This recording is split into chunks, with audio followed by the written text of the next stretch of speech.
Nikki almost superhero is the women's champion, Gail, Kim, and Mickie James reunited, Xia Li might be injured, and we have the best Charlotte Flair GIF of all time. She's a queen of GIF, really. Welcome everyone to this is DS, and this is Women's Wrestling Weekly, where we recap mostly everything that happened this week in women's wrestling. We will add more shows depending on how great they are. And in this series, I'm going to rate a match or segment either on I am stratisfied or girl, or I'm Confucius. But here we are, let's start from Raw. We've got the Charlotte Flair, Rhea Ripley segment where Charlotte Flair does her usual promo. But the real problem here is that she just announced that she's actually 11 times women's champion. 11-time women's champion! You were all kind of confused. Is it like 14 times? Is it 13 times? What's going on? Now she officially cleared up saying she's 11 times women's champion, so we have to sit through another 5 of these women's championship shit show. Woo, girl! But anyway, Rhea Ripley came out, I think kind of more in the face area, and then she kind of like challenged her again. I love seeing Sonya Deville as an authority figure, and you know what? Best thing that came out of this segment was Charlotte attacking Rhea with slippers. I loved it. But the real meat of this Rhea Ripley Charlotte Flair situation was when they had the main event one-on-one women's championship rematch. Honestly, by the looks of how this Raw was going on with so many like comebacks and returns and call-ups and stuff like that, I actually thought Becky's gonna come out after the match. Damn Becky with all those teasers, but I honestly do prefer what happened here better with Nikki A.S.H cashing in the briefcase, winning the women's championship, because honestly if Becky came back, which I love Becky Lynch, but what would have happened? Charlotte Flair versus Becky Lynch, we've seen them multiple times, triple threat, I don't know, that's kind of predictable. Money in the Bank, this is the whole role of Money in the Bank, making someone that is not in that A-tier level into that A-tier level. Think about Carmella. After losing the title, she didn't do much, but to this day, she kind of carries that weight, that star power, and she still has it to the day. If she becomes a women's championship challenger, we wouldn't be like, who the hell is she, you know what I mean? I know that a lot of people are upset because Liv Morgan, your fan favorite, did not win the Money in the Bank match, which definitely does not help that she wasn't on SmackDown to do a little follow-up to all the momentum she had. But Nikki A.S.H has been wrestling since 2008 as Nikki Storm. She's a freaking veteran in this scene, and if you remember, her NXT run was freaking amazing with the Sanity. She had that amazing last women's standing match with Asuka. She freaking deserved it, everyone. That is the answer. Also, I've seen a lot of complaints about her like superhero gimmick being like kind of not well put together. I feel like that is the whole point of almost superhero. It's supposed to be kind of like a B class, C class, supposed to be a little janky. I think that's what they're going for, to be honest. So I'm super excited to see what Nikki Cross is gonna do with this championship reign and her character, because I feel like she just began doing it. So 100% stratisfaction. So we also had a tag match on Raw, Nia Jax and Shayna Baszler versus Tamina and Natalya. The match itself was cute. There's a lot of really good back and forth, but nothing really stands out. The only thing that kind of stands out to me is that Shayna Baszler, thinking about her Survivor Series and Elimination Chamber Day, like she was so strong. But now, she's like anyone else. She gets confused by Reginald and then will lose a match to Tamina's super kick. She's like everyone else. Great thing that happened in this match was that Reginald is finally gone from Nia Jax and Shayna Baszler, so he is going to where he belongs, which is 24/7 championship storyline. And also Nia Jax looking amazing with her natural hair. I'll get stratisfaction for this segment. We also see a segment with Alexa Bliss in a playground with Lily is now back, and Eva Marie and Doudrop was there looking honestly fabulous. I love their look. But yeah, they had a little interaction. Alexa Bliss challenged Eva Marie for a one-on-one match, so maybe they're having a storyline. I am intrigued because two of them are very character-based. This could be a very interesting storyline. But I also feel like did WWE already drop the ball with Doudrop and Eva Marie? I feel like they would be more in a prominent storyline. So hopefully this becomes a prominent storyline, because right now, I don't know. I do want to see Eva Marie get like thunderous boo in a live audience. That would be really interesting. Going into the Yellow Brand NXT, we've got Frankie Monet versus Jessie Jane. It was kind of a jobber match, even though Jane definitely had a lot of offense into Frankie Monet. I actually really like seeing Frankie Monet kind of move. You know, she has a very unique move to herself, and I love the glam slam, the road to Valhalla. It fits her really well. I felt like there was a lot of things going on, like Jobber having a lot of offense in this match, and then Robert Stone coming in, and Mandy Rose just being in the table, just lying down. looking sexy. And then she kind of disappeared and everyone's like, where'd she go? I'm Confucius about this segment. I'm Confucius. But more so, I'm interested to see where she goes. Mandy Rose had that whole segment like, Mandy, what are you here in NXT for? Oh, to get rid of Dana. No, really, but she was like, you'll see. You'll see.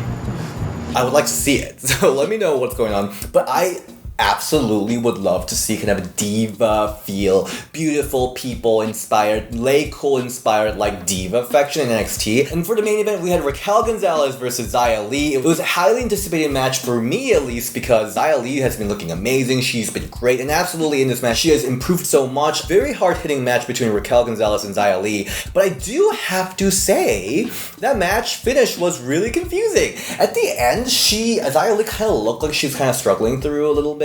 And then, obviously, we had that kind of injury. I'm honestly not sure if it's a story or not. It seems like it was real because the match kind of ended in a very abrupt way. But according to Sean Ross, Xia Li seemed fine in the backstage, so she is not injured. I guess we'll just have to follow up with Mei Ling punishing Xia Li. I have been loving their training videos, especially when Xia Li was hitting Boa. Oh, that shit's hot. We'll see more of that. I want to see them go like 100% or even see Mei Ling get more involved because I feel like there's something there. Kel Gonzalez right now is kind of struggling to find a real contender, but everyone's sending me that freaking spoiler. I think she's got one soon. So, super excited about what's going to happen in NXT. But for this match, I'll give you, I'm confused. I'm Confucius.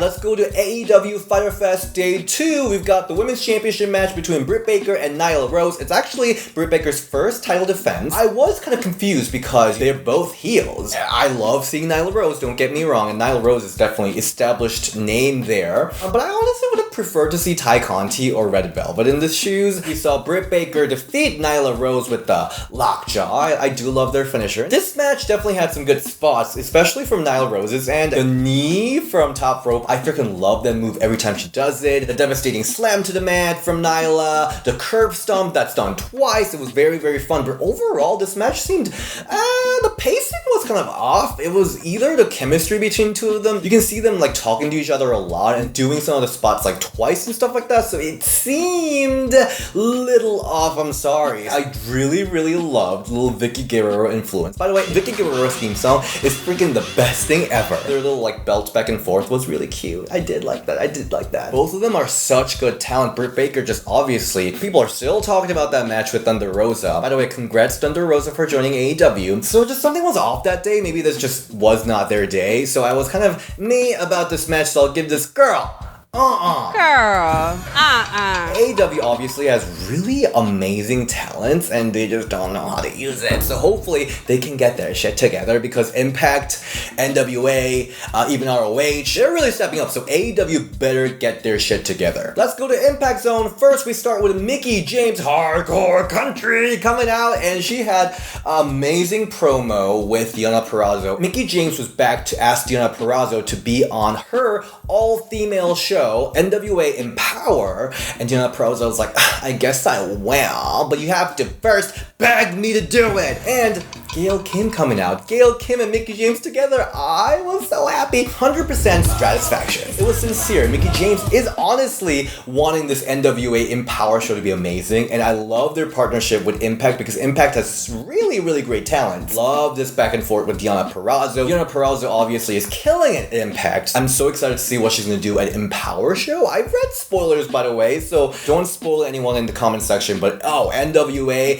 Deonna Purrazzo match is going to be freaking amazing. And I love that Impact and Mickie James together are putting a lot of effort into making this NWA Empowerrr show very, very special. I'm going to be there, by the way, so you should get your tickets right now. I'm absolutely pumped about this. And then we saw 6-people mixed tag match. Chelsea Green came out with a really cute bucket hat. Again, kind of a welcome match for Chelsea Green. She looked great. It is kind of sad that she dropped that half and half gimmick, but you know, she's a star either way. She hit that beautiful unprettier looking great. And Taylor Wilde made her return return after making her triumphant return to Impact and being just kind of gone for so long that we're like, what happened to Taylor Wright? But she's back right after Slammiversary. She's back, so I'm super excited to see what she's gonna do. I give Stratified for Chelsea Green. And lastly, for main event, we got the rematch from Slammiversary. We got the new champions Decay versus the old champions Fire and Flava. This match, just like the Slammiversary match, was absolutely amazing. And this being in the main event definitely gives more kind of prestige into the tag championship that WWE's not doing. And in this match, we saw Kiera Hogan accidentally hitting Tasha Steelz with a super kick, which led Decay to win. This is kind of seeding into their eventual split, especially with Kiera Hogan announcing that this was her last tapings for Impact. For this main event, I give 100% Stratisfaction. It's so sad that Fire and Flava is splitting just when the crowd is coming back. They really feed off of crowd energy, they're twerking, just how they interact with fans, so I'm really sad that they're gearing up for their split. And lastly, let's go to SmackDown. First of all,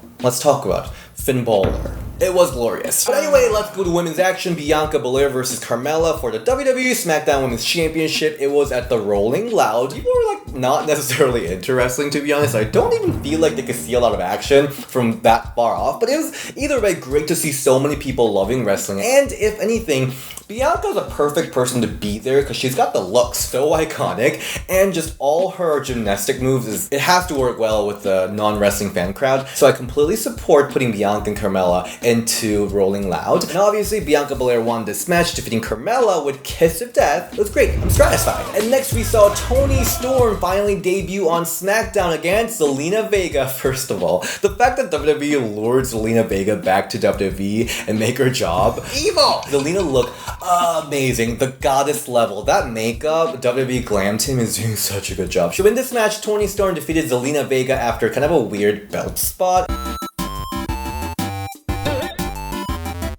That finisher that Toni Storm has, I really love that finisher. I like it a lot more than her previous finisher. Toni Storm, I think she's going to be amazing for main roster. In NXT, I don't think it worked as much as she wanted to. But on main roster, I think charisma, great finishers, I think those are the ones that put them over a little more. And just in her entrance, like the charisma was there, the zoom in was freaking amazing. And I think she could be a great opponent for Bianca Belair coming into SummerSlam. Because we still don't know who Bianca's going to face for SummerSlam. Will it be Sasha Banks? I don't know. So I give Toni Storm's debut match Stratisfaction because I do like it. And backstage we saw some cute stuff with Shotzi and Tegan Nox regarding the tank. That was cute. But where is Liv? Where is Liv Morgan? She was a star of the Money in the Bank and there is no follow-up. That is a girl. Girl.